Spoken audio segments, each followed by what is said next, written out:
Salam alaikum tout le monde, j'espère que vous allez bien et bienvenue dans une nouvelle vidéo. Aujourd'hui, vidéo surprise parce que j'ai décidé de vous faire une vidéo surprise vu que j'ai eu 1000 abonnés. Franchement, je voulais vous remercier, vraiment merci pour votre soutien. Merci, je pensais jamais que j'allais avoir 1000 abonnés, genre ça fait presque, je pense, 8 mois que j'ai commencé réellement à poster des vidéos régulièrement. Et franchement, je suis tellement heureuse que ça vous plaise. Et en tout cas, je voulais par cette vidéo reformuler mon intention par rapport à ces vidéos-là, vidéos que je fais, que ce soit sur TikTok ou sur YouTube. Et je trouve que c'est vraiment important de déjà vous remercier. Merci d'être de plus en plus nombreux et de me regarder.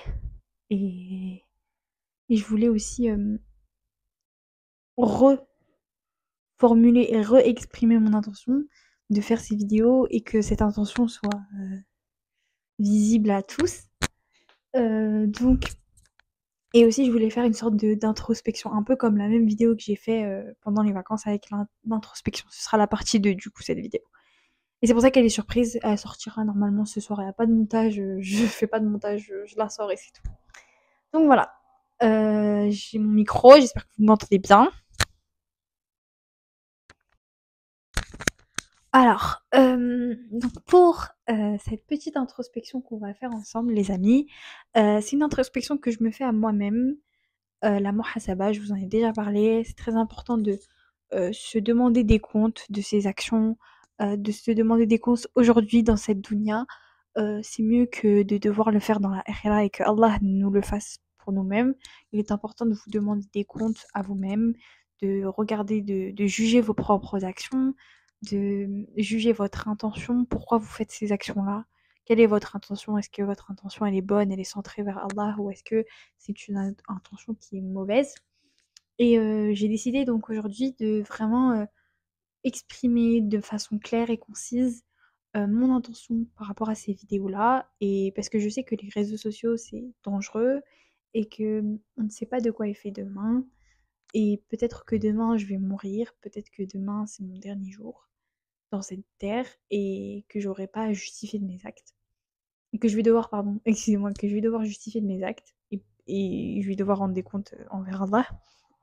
Et souvent, c'est super difficile, enfin, c'est super facile, pardon, de se perdre dans ce milieu-là, même si je sais que, en soi, moi, j'ai rien fait. J'ai juste 1000 abonnés, même si pour moi, c'est énorme. Genre, pour moi, c'est vraiment énorme, même si je sais qu'en soi, dans ce monde-là, c'est pas énorme. Mais juste le fait de voir que autant de personnes regardent mes vidéos, bah ça me stresse. Je vais pas vous mentir. Ça me stresse et je trouve que me donne en fait une responsabilité envers vous. J'ai une responsabilité envers vous de vous montrer l'exemple, de vous montrer la démarche à suivre, la bonne démarche à suivre, même si je sais que je ne suis pas parfaite, que seul Mohammed sallallahu alayhi wa sallam est parfait. Et je me dois en fait de vous dire mon intention et pourquoi je fais ces vidéos-là. Donc, pour moi, ces vidéos-là est une MNA. C'est une MNA que... C'est comme une sorte de banque que je me réserve quand moi je vais mourir et en espérant que ces vidéos-là seront bénéfiques pour vous et qu'elles vous aideront à vous rapprocher de Allah. Et par ces vidéos-là, j'ai envie de vous montrer que en étant jeune, en étant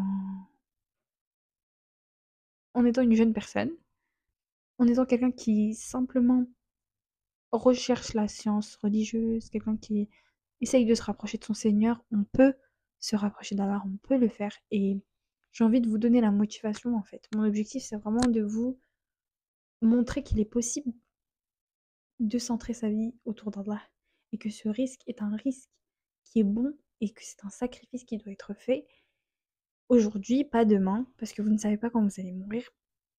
Et mon objectif, c'est de Nkhali Basmati, je laisse ma trace et je laisse une bonne trace. Et j'ai envie que demain, si je meurs, bah, que vous soyez, que vous ayez une image de moi, que la première chose que vous allez penser de moi, c'est que j'ai tenté de vous aider, même si mon objectif est minime en réalité, que je vais jamais pouvoir vous changer. Si vous ne voulez pas changer, vous ne changerez jamais. faut que vous ayez par vous-même l'intention de changer. Moi, je suis simplement une cause, enfin, je pourrais être une cause pour vous d'avoir cette pensée, d'être guidé, mais jamais je ne serai la, enfin, jamais je ne serai, jamais ce sera grâce à moi que vous allez changer, c'est grâce à Allah et c'est Allah qui va vous donner cette intention-là. C'est si Dieu le veut que cela arrivera. Et en tout cas, mon objectif, c'est réellement de vous motiver, de motiver les femmes, surtout les femmes musulmanes qui doutent par exemple à mettre le hijab, qui doutent à se sacrifier pour Allah, qui doutent à faire les choses dans le khair, parce que parfois on rend tellement difficile le bien et on choisit la facilité parce qu'on se dit que le mal est plus facile, prendre un crédit c'est plus facile, ne pas être voilé c'est plus facile, mais en réalité on se rend pas compte qu'en fait on est en train de privilégier la dunya, la akhira. Et la akhira c'est le gros lot, la akhira ça peut pas être comparé en fait à la dunya. La akhira c'est l'éternel. Comment vous pouvez choisir une vie éphémère, sacrifier une vie éternelle pour une vie éphémère. Vraiment, imaginez ça dans votre tête. Il faut toujours avoir ça dans votre tête. Et bien évidemment, pour moi, la valeur la plus importante que je veux vous transmettre, c'est l'équilibre. C'est le juste milieu. C'est viser l'excellence, mais sans être dans l'excès. Parce que l'excès n'y n'est pas excusé. C'est mon meilleur hymne. L'excès n'est pas excusé dans notre religion. Il ne faut pas aller vers l'excès. Il ne faut pas être violent, être laxiste, extrémiste, être catégorique. Il faut toujours avoir espoir que vous allez réussir à changer, que vous allez réussir à aider les autres. Et ne montrez pas aux autres que la religion est difficile, que la religion est d'un extrême. Attirez-les vers la religion, montrez-les les bonnes choses. Mohammed sallallahu alayhi wa sallam, quand la première chose qu'il a éduqué les compagnons, la première chose qu'il leur a donné pour apprendre la religion, c'est le tawhid. Il n'a pas commencé par les règles de la pratique, il n'a pas commencé par la prière, il n'a pas commencé par toutes ces règles qu'on connaît aujourd'hui. Il a commencé doucement. Il faut commencer doucement. Et je vais vous montrer que par une bonne motivation, par une bonne vision d'Allah, on peut se rapprocher de lui et il faut toujours avoir cet équilibre en tête. Un équilibre entre la vie d'ici-bas et la akhira. C'est ça la clé de notre réussite. C'est ça. C'est de réussir à manager votre vie. D'un côté, votre vie d'ici-bas, donc la dunya, et de l'autre, la akhira. Il faut avoir des tâches claires. Cette tâche-là, c'est pour la akhira. Cette tâche-là, c'est pour la dunya. Et il faut multiplier les tâches pour la akhira. Il faut essayer d'en faire le centre de votre vie, même si je sais que c'est difficile. Même moi, pour moi, c'est difficile. Parce que souvent, on est obnubilé par la course aux richesses, les études, le travail, la famille, les amis. On ferme les yeux. Mais n'oubliez pas que votre famille, vos amis, votre travail, vos études peuvent être un moyen pour vous de réussir dans votre akhira. Prenez Prenez-en soin. Prenez soin de vos filles, si vous avez des filles, prenez soin de vos enfants, prenez soin de votre mari, prenez soin, ayez une bonne image dans vos études, prenez soin de vos amis, montrez-leur le bon exemple et vous serez ce sera un entrain pour vous et une richesse pour vous dans la akhira. Donc par la dunya, vous pouvez réussir dans la akhira et dans la akhira, essayez de donner plus, de lire le Coran, d'adorer Allah, de faire du zikr, même si je sais que c'est dur au début de se lever al-fajr. C'est dur au début d'avoir ces habitudes. Et encore aujourd'hui, j'arrive pas à me lever al-fajr. Encore aujourd'hui, j'ai des lacunes. Encore aujourd'hui, j'ai des manquements. Et c'est normal, c'est totalement normal. C'est un marathon. La religion est un marathon. C'est pas un sprint. Mais tant que vous avez cet éveil dans votre cœur, tant que vous avez cette prise de conscience de ce qui est le bon, ce qui est le mal, c'est ce qui compte. Et en tout cas, par mon intention de faire ces vidéos, je veux vous montrer que il y a toujours de l'espoir. Il y a toujours de l'espoir. Tant que vous êtes vivant, il y a de l'espoir pour changer, pour être guidé. Il faut toujours avoir en tête. Soyez certain dans votre tête, ayez de l'espoir qu'Allah va vous faciliter, qu'Allah va vous rendre les choses faciles, qu'après la difficulté, il y a une facilité et que c'est l'espoir qui fait vivre en fait. On est des êtres d'espoir. On ne doit pas être comme le shaitan. Et le shaitan, c'est lui qui a désespéré de la miséricorde d'Allah. Nous, on ne doit pas être comme ça. Nous, on doit avoir de l'espoir qu'Allah va nous pardonner, que on doit se repentir chaque jour. Ensuite, pour moi, une valeur qui est tellement importante Et c'est pour ça que j'ai décidé de commencer cette série de vidéos. C'est le fait de vous parler à vous-même, de vous faire votre muhasaba, votre jugement. Jugez-vous avant que Dieu vous juge. Excusez-moi, il y a une moto. J'espère que vous l'avez pas entendu. Et vous l'avez vu dans ma bio. أعمل لحياتك كأنك تموت غدا وأعمل لآخرتك كأنك تعيش أبدا. En gros, ça veut dire œuvre dans ta vie comme si c'était ton dernier jour et œuvre dans ta akhira. Et œuvre pardon pour ta akhira comme si tu vivais éternellement. En gros, c'est Omar ibn Khattab qui a dit ça. En gros, ce qui veut dire Omar ibn Khattab, c'est que il faut que vous viviez dans cette vie comme un voyageur. Ne vivez pas comme un résident. Soyez sûr ici que vous êtes là que pour un temps. Ayez peu d'affaires, ayez peu d'habits, ayez peu et soyez extérieur à cette vie. Ne vous attachez pas à cette vie, ne vous attachez pas aux gens de cette vie, car les gens de cette vie vont partir un jour. Ne vous attachez pas aux choses de cette vie, car un jour, ces choses-là vont périr un jour. Ne vous attachez pas à vous-même, à votre beauté, parce que votre beauté va périr un jour. Vous serez toujours... Il n'y a rien qui reste. Il n'y a que Allah qui reste. Et soyez certain que seul Allah est la chose qui va rester pour vous. Vos parents, vos frères et sœurs, vos enfants, ils vont partir un jour. Vous allez partir un jour. Donc, réveillez-vous. Soyez sûr que si vous misez tout pour Allah, vous aurez gagné tout. Parce que Allah, si vous misez sur lui, il vous aidera pour tout le reste. Si vous lui donnez juste un pied, juste vous vous approchez de lui d'un pas, il va courir vers vous. Donc voilà, c'est ça pour moi qui est trop important et que j'ai envie de vous partager. Et l'une des valeurs pour moi qui est tellement importante, c'est le fait de se juger soi-même. Se juger tous les jours. Réveillez-vous le soir, après Aïcha. Vous vous asseyez sur votre tapis, vous vous dites, ok, j'ai fait quoi aujourd'hui? J'ai fait quoi pour Allah? Qu'est-ce que j'ai fait pour Allah? J'ai fait ça, ça, ça, ça. Ok, c'est bien. Et qu'est-ce que j'aurais pu faire de plus? Ok, j'aurais pu faire ça, ça, ça. Qu'est-ce que j'ai fait de mal? Parce qu'il faut se dire les choses qu'on fait de mal. En fait, il faut être sincère avec soi-même. Il faut pas être dans le déni et se dire que, mais c'est pas grave. Demain, je mettrai le hijab. Demain, je le ferai. Quand j'aurai 20 ans, quand je serai mariée, je mettrai le hijab. Non. Il faut comprendre que c'est un péché tous les jours quand tu sors de chez toi. Tu sors de chez toi, tu mets un pied dehors et quelqu'un te voit, un homme étranger te voit. Tu prends des péchés. Un péché, 3 péchés, 4 péchés, 5 péchés, 6 péchés, 7 péchés. Faut voir ça comme euh, une courbe. Vous voyez ou pas? Et l'objectif, c'est de minimiser vos péchés. Jusqu'à que vous en ayez plus. Vous en ayez plus. Ce qui vous permet de vous minimiser vos péchés est vraiment la chose qui vous permet le plus de minimiser vos péchés. C'est les épreuves. Et ça me fait une très belle transition avec la la troisième plutôt valeur que j'aimerais vous partager en faisant mes vidéos, c'est que les épreuves, c'est un bienfait d'Allah. Les épreuves, vous devez être heureux quand vous avez une épreuve dans votre vie. C'est un bienfait d'Allah. Allah, il veut vous réformer, il veut vous montrer. Là, t'as fauté. Tiens, une épreuve. Comme ça, tu te reformes. Tu deviens encore meilleur que ce que t'étais. Tu deviens encore plus fort que ce que t'étais. Tu deviens encore plus proche d'Allah que ce que t'étais. C'est tellement un bien fou. Même si au début on se rend pas compte. Mais je vous jure que c'est un réel bienfait. Franchement, vous avez pas réussi à avoir d'enfant. C'est un bienfait. Vous avez pas réussi à avoir votre bac. C'est un bienfait. Vous avez pas réussi à avoir vos études, votre diplôme, le métier que vous vouliez. C'est un bienfait. Vous avez pas eu le vœu d'orientation que vous vouliez. C'est un bienfait. Votre pays est en guerre. Wallah que c'est un bienfait. Vous serez récompensé. Vos parents sont morts. C'est un bienfait.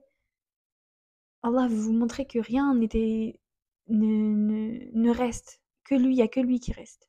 Et je vous jure que faut voir ça comme un bienfait. Même si je sais que c'est dur. Il faut le voir comme un bienfait. Il faut avoir ce recul-là dans votre tête. Et comprendre que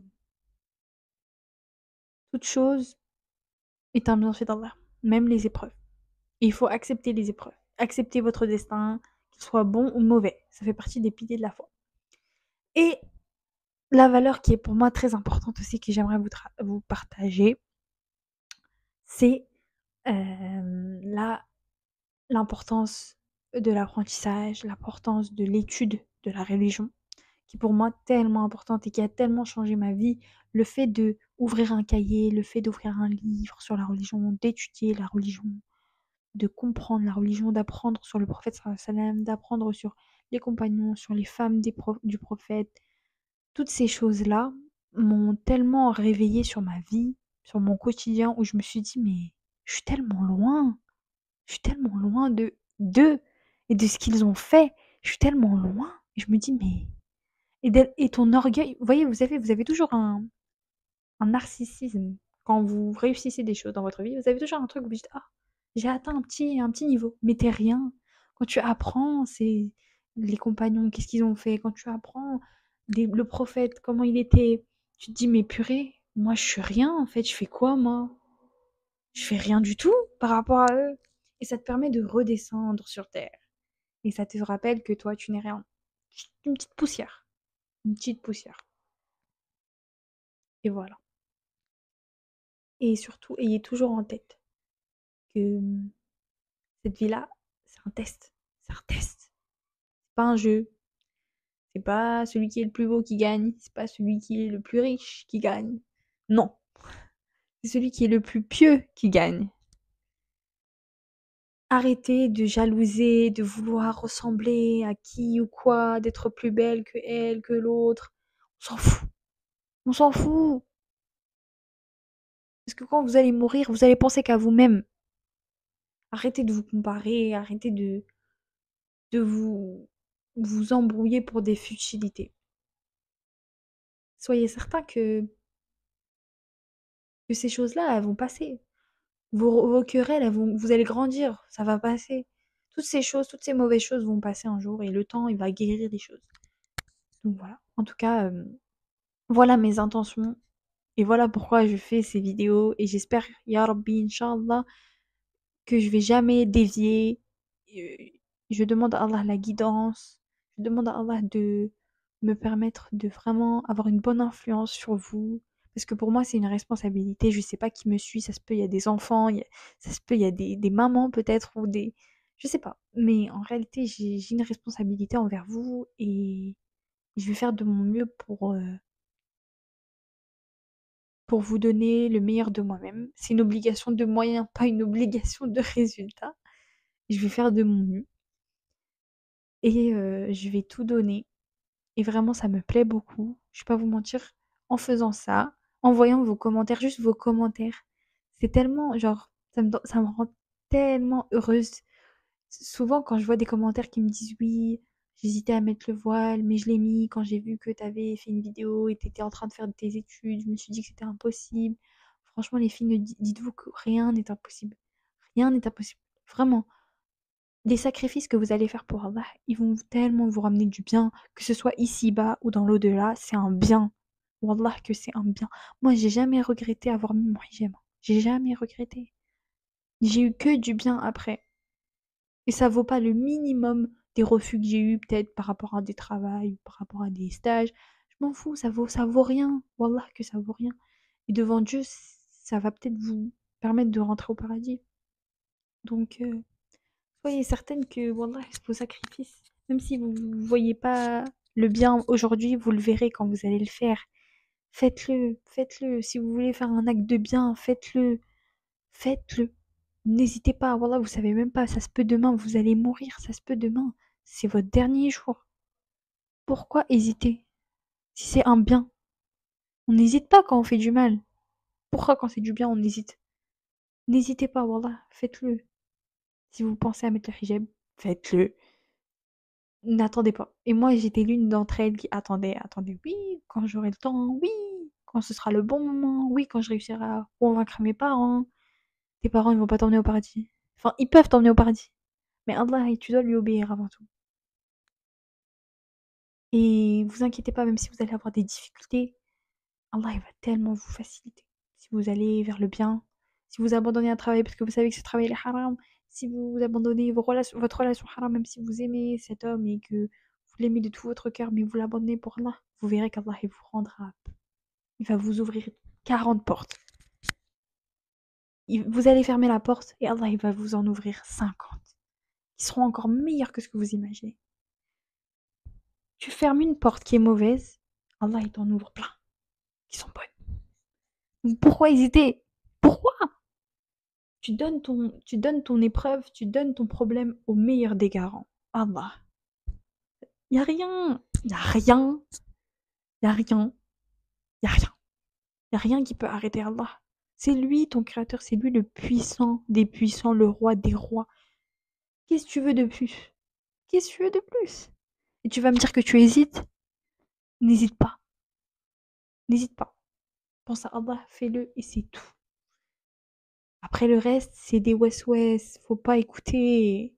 Et les west-west, ça se peut que ce soit pas du shaitan, hein, c'est aussi parfois de votre entourage, les west-west. Donc voilà. Bref, en tout cas, merci beaucoup, vraiment merci, je vous aime fort. Vraiment, je vous aime fort et je vois vos commentaires, j'essaye de répondre à tous les commentaires que je vois. Et ça me fait tellement plaisir de voir que ça vous plaît, que vous vous sentez reconnu, que vous vous sentez écoutez et n'hésitez pas franchement à commenter. Si je peux en aider une, deux, trois, quatre, cinq, six, je le ferai. Et moi, mon intention, c'est vraiment qu'on puisse évoluer ensemble dans la religion, qu'on puisse avoir une vie où à la fin de notre vie, on, on mourra en disant la ilaha illallah et on n'aura pas de regrets dans cette vie-là. Et moi, c'est ça mon objectif, c'est de ne pas avoir de regrets, d'être sûre que j'ai fait tout ce que je voulais faire dans cette vie et que j'ai fait tout ce qui était en concordance avec ma religion et que j'ai essayé de satisfaire Allah jusqu'au bout. Et c'est ça le but de votre vie, c'est ça. C'est vraiment d'atteindre un level où vous n'avez pas de regrets. Demain, si vous me dites que je vais mourir, j'aurai pas un truc où je me dis oh pourquoi j'ai pas fait ci, pourquoi j'ai pas fait ça. C'est ça mon objectif. Vraiment c'est ça, c'est de plus avoir de cette peur de la mort. Juste d'avoir hâte de rencontrer Allah. Et j'aimerais bien atteindre ce level-là où je n'aurai même pas peur de la mort parce que j'aurai rien à me reprocher. En espérant ya Rabbi, on va finir avec des doigts. Ya Rabbi, prends notre âme lorsque tu seras satisfait de nous. Ya Rabbi, accorde-nous ta miséricorde pour nos manquements, pour nos péchés. Accorde-nous la facilité pour nous éloigner des mauvaises personnes. Guide-nous vers Salihin, vers les bonnes personnes. Ya Rabbi, facilite-nous ta religion. Ramène-nous la science de la religion. Ramène-nous une science qui est utile. Accorde-nous une subsistance qui est licite. Et accorde-nous le paradis, Inch'Allah, Ya Rab. Ya Rab, dites Amin. Bref, merci en tout cas les filles de m'avoir écouté. Et les garçons, je sais pas s'il y a des garçons qui me regardent. Et voilà. Je vous aime fort. Prenez soin de vous. Qu'Allah vous préserve. Prenez soin de votre foi surtout. Et à dimanche, Inch'Allah, pour une nouvelle vidéo. Bisous.